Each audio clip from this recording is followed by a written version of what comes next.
Twilight swallowed the last light of day, and for those with an ear for it, the licentious Orchestra of Night introduced a somber overture. And arguably, there were none more attuned than Julian. He sat with his legs crossed, comfortably cradled in the gnarled roots of an aging rookwood.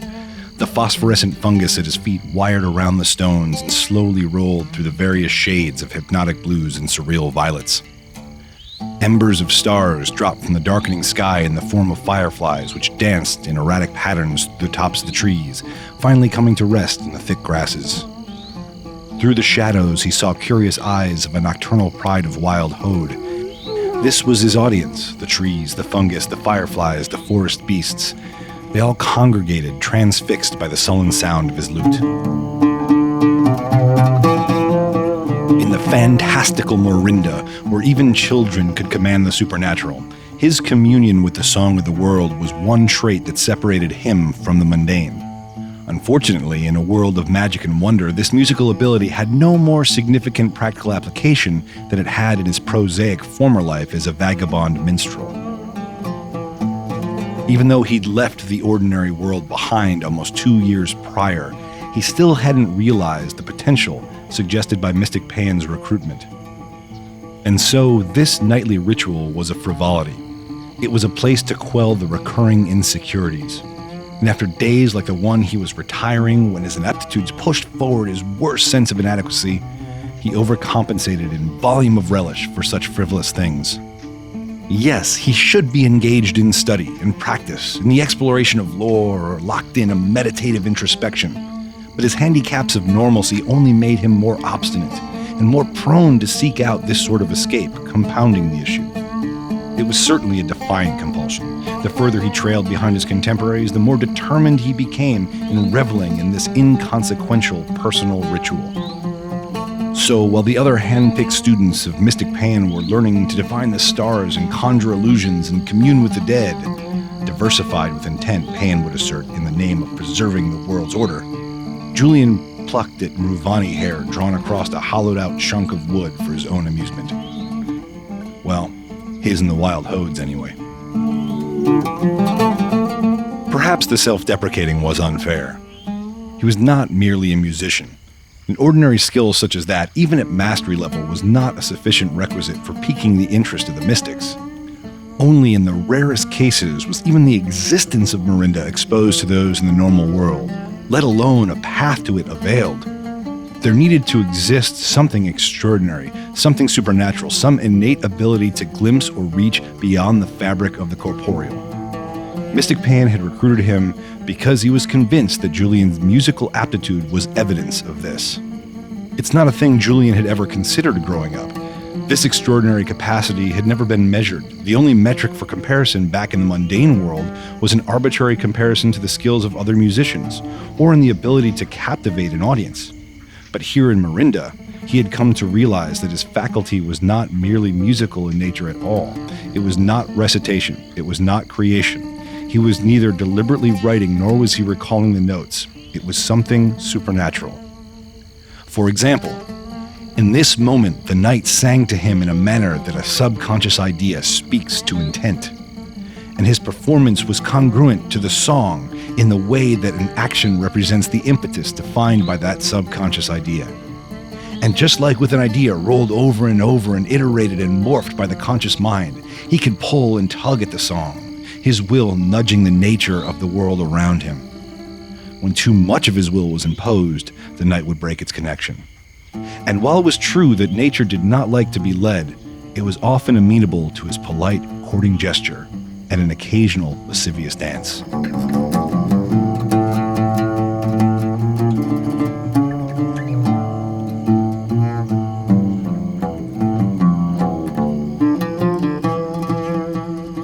In the glen at the mouth of the Borrowwood, the skeletons of scattered architectural remains evidenced a valiant yet futile battle between a once proud civilization and the nature with which he now communed.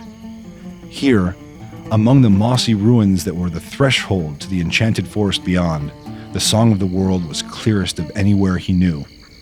And at this particular hour, when the sky was only 1 degree shy of night, he consistently found the most engaging arrangement.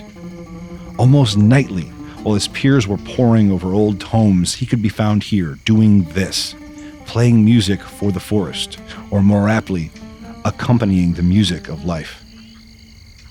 And he playfully articulated the motif of the night air, the spray of the small waterfall that splashed mist at his back, the blood-red petals of the night-blooming rustler. In response, the breeze blew, the spray warmed, the rustler opened and stretched towards the sky. The glow of the phosphorescent fungus strengthened and pulsed. One of the younger Hodes chortled in approval. It was serene, but there was a strange undertone that challenged that complacent serenity.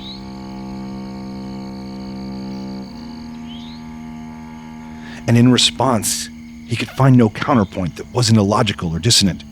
Julian's meditative state fizzled as he made a conscious effort to wrangle the melody. The dissonant tone was not only displeasing, it carried with it an anxiety that fought to lead this interplay. Welling up from his toes and ascending into his stomach, an awareness of wrongness bubbled and churned and stabbed like shards of glass at the inside of his abdomen. The alpha and the pride of Hodes snorted, an aggressive reaction to the palpable change. Something was wrong. The change of tonality reverberating from the body of his lute was a representation of that wrongness. At the same time, in the most abstract way, it revealed a hint of something sour on the wind. Fireflies darkened in the growing radius around him. They disappeared, never to illuminate again. But maybe most troubling was the rustler. Its petals folded and recoiled in failed protective reflex. The vibrant, bulbous red withered to a charred black. Had Julian's ineptitude caused this? His worry? His sense of inadequacy? Had he accidentally slipped and introduced a dissonant motif, leading the melody of this night to a cacophonous counterpoint? Had he carelessly corrupted the song of the world? It was hard for him to believe that his influence could be so profound. His mere fingerplucks should not have been so capable. His doubt found its way into his fingers. An atonal vibrato pushed a nefarious quiver through the glen. The agitated Hodes yelped and fled into the forest. The wind threw up stinging sand into his face, and heavy leaves fell from the canopy, curling dry and then dissolving into an ashen dust.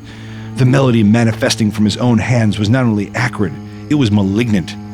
Something had violated his place of reprieve, something dangerous, something malicious. The anxiety and doubt evolved into fear and guilt, which only served as an amplifier. The delicate dance had been interrupted by a violent partner. He could not escape the influence. He could not stop his fingers from strumming, nor could he get ahead of the movement's morose gravity. They were in lockstep, tangled up in each other and careening off the proper path in a malevolent direction. And as it warped his song and as it polluted this place, it profaned his thoughts until they were no longer recognizable as his own. He was possessed. His body now existed as little more than a mechanical feedback vehicle to help this force grow, while his mind was trapped inside with sharp awareness, but with no control. A focus point became evident. Ahead of him in the brush, the defined shape of a thing grew closer. The thing was a vacuum for the life in the borrowwood. The paranormal black fissure pushed through the lower branches. The spectral thing affected the physical space with malice and intent. It trapped the light, and every living thing drew away with violent desperation. Most things tethered to the ground were enveloped by the approaching apparition as it lurched towards him with ravenous desire. It co-opted his communion with the forest to serve its mysterious and nefarious ends. Could the thing envelop him too? For every beautiful thing in the world, there was proportional horror. This was a staple deduction of Mystic Pan's teachings on the element of order, for which the aging wizard was the sitting custodian. A moment of clarity revealed that this was death manifest, empowered and intensified by the very particular ability that Julian possessed.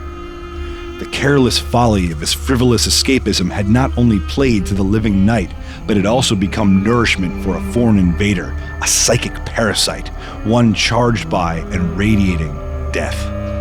Julian closed his eyes and drifted to a state of fluid focus.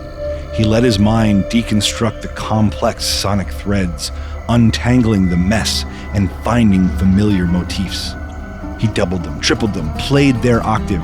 He found consonant supporting harmonics and insisted his performance on the night itself. An accidental dissonance struck. He countered by resolving it. His fingers plucked arpeggiated patterns, overwhelming an unwelcome drone with ornate flair. And rather than combat the stuttering syncopation, he leaned into it, turning unpredictable tempos into regular polyrhythmic texture, which turned chaos into recursive resolution of anticipation. His hands were sweating, challenging his grip on the instrument. His fingers were aching, bending and contorting into inhuman configurations. The borrowwood was fighting back against the invader, and Julian was its selected weapon. He opened his eyes as the foreign melodies began to conform. Visibly, the dark specter dissipated into the night's mist, and what remained was the theme's obvious converse. If it could be spoken, it would say that for every horror in the world, there is also proportional beauty. Her pale skin virtually glowed in the light of the moon that spilled through the canopy. Her blue dress suggested the aristocracy of the capital city of Iohai, while its phrase implied youthful rebellion. Violet strands traced through her black hair, which shaped a face broken from tears. Her uneven sobs conducted the last of the arrhythmic drifts, while strained whimpers defined the last of the fleeting atonal grace notes. Julian realized he was holding his breath. Perhaps the night was as well. They seemed to exhale in tandem. She breathed in the warm night breeze, and he found himself hoping that she was breathing him. The glen at the base of the borrowwood had diffused whatever dark thing she had brought with her. His song had forced it into submission. The moment of peace was shared, both of them soothed by the same embrace, both cradled by the return of the song of the night. She didn't see him, and for that he was grateful. Whatever enchantment had befallen her had obviously muted her senses. She was just now recovering and pushing past the grim fog, both literally and figuratively.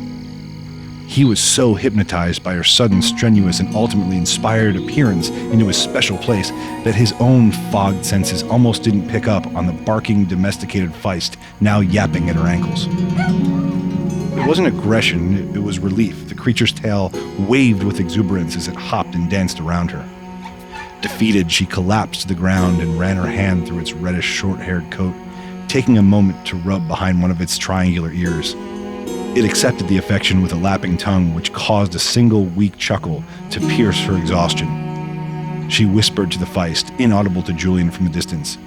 But it was with care, it was with gratitude, it was absolute love. It felt the antithesis of what had previously occupied her shape and place. And in a way he was certain she would not be able to perceive, the song of the night reacted in favor. But to his astonishment, she did perceive it, at least to some degree. She reacted to the abstract sensation as the legato motif of the moonlight off the glassy water resumed in triumphant crescendo. Her reaction was to stand in awe. She let the straps of the dress slide off her shoulders as she stepped towards the water. It fell completely as her toes dipped into the cool spring. The incandescent mosses and the rocks behind her conspired against his adolescent curiosity, hiding the details of her body in silhouette as she waded in up to her waist, bathing in the song of life inherent in this place. He worried that his voyeuristic instinct had become the violation. He turned away. Under the shift of his weight, a dry twig snapped. The ears of the Feist perked up and then darted back. The creature hunched and growled, its glowing eyes scanning in his general direction. That only caused Julian to panic and pivot again. There was the sound of a splash coupled with a surprised gasp. Julian turned reflexively. He and the strange girl in the water caught eyes for the briefest of moments. Born out of that small moment was a new melody. It was wanderlust. It was vulnerability. It was new and unanticipated. Most notably, though, this melody did not belong to the borrowwood, nor the glen. It did not belong to the world, nor of any of the supernatural provinces of Morinda. It was not life, it was not death. This intriguing young melody was the opening line to a sonata of a very particular set of lives, incited by a single shared gaze, now belonging exclusively to Julian and the girl in the water. In that moment, with no quantifiable reason, he found this to be irrefutable evidence that this was the most intimate moment he had ever shared with another being. The girl in the water dove behind one of the moss-covered arcane structures that jutted out from the water, and a protective Feist joined her. Julian began towards her and in mid-stride realized the context and implied potential aggression of his accidental voyeurism. Embarrassed, he did not try and follow. Instead, he retreated back through the woods towards the celestial observatory, back to the teachings of Mystic Pan, back to his peers, back to his insecurities. As the licentious orchestra of night faded into subconscious awareness, the developing young melody integrated into its song, it refused to quieten his mind. It was this night's assurance that it hadn't been a disconnected pattern. It was instead a newly introduced theme that would pervade his attention. It was this night's sly promise that there would be other nights for the new melody to be thoroughly explored.